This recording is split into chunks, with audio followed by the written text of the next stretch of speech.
I'm going to go ahead and go over an example from the notes where we expand a polynomial using Pascal's triangle.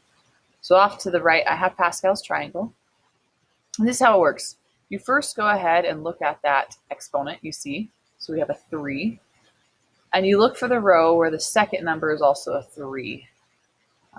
The reason we say the second number is because the first number is always going to be 1. So the second number right here is 3.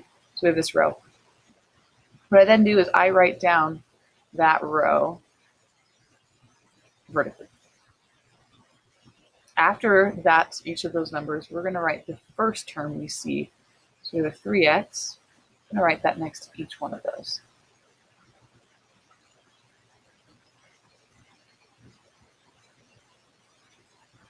Now, each one of those will have its own exponent, namely to the third power for the first one, whatever that first one is.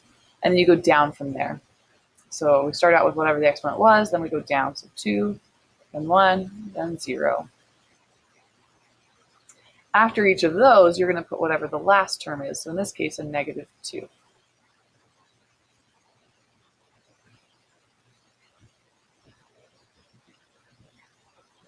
And once again, I have exponents. You just actually go the other direction.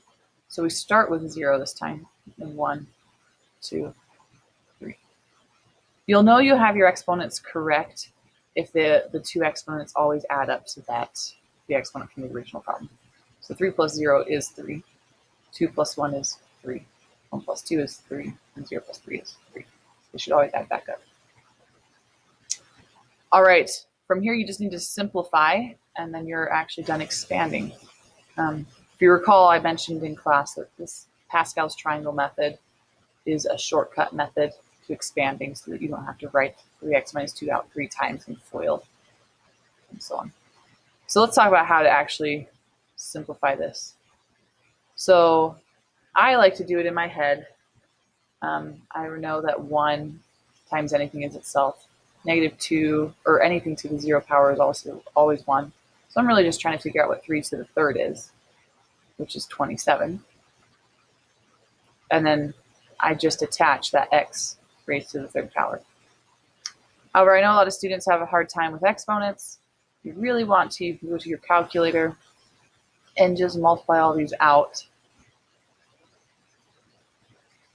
So in your calculator, you would type in 1, and then multiply it by 3 to the third. You just ignore the x, and then multiply that by -2 to the 0.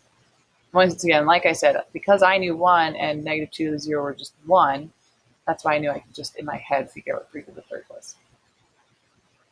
So for the next row, if you really wanted to type it in, you'd type in 3 times 3 squared times -2 to the first. I like to do that in my head as 3 times 9, which is 27, and then multiply that by a -2, and I get -54. And then once again, you have to take into consideration your x. It's x to the second. Put that at the end.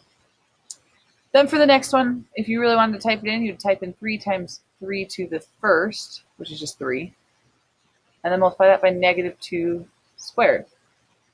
Well, 3 times 3 is 9. -2 squared is 4, so it's just 9 times 4, which is 36. And then it's x to the first, so it's putting x at the end. Last but not least on this one, if you wanted to type it in, you could type in 1 times 3 to the 0 times -2 to the third. I just like to write that, or I could do that since anything to the 0 is 1. You have 1 times -2 cubed.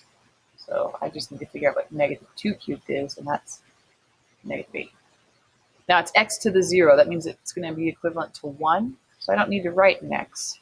So your final answer would be 27x cubed minus 54x squared plus 36x minus 8. So just add them all together, add or subtract them all, and that would be your final answer.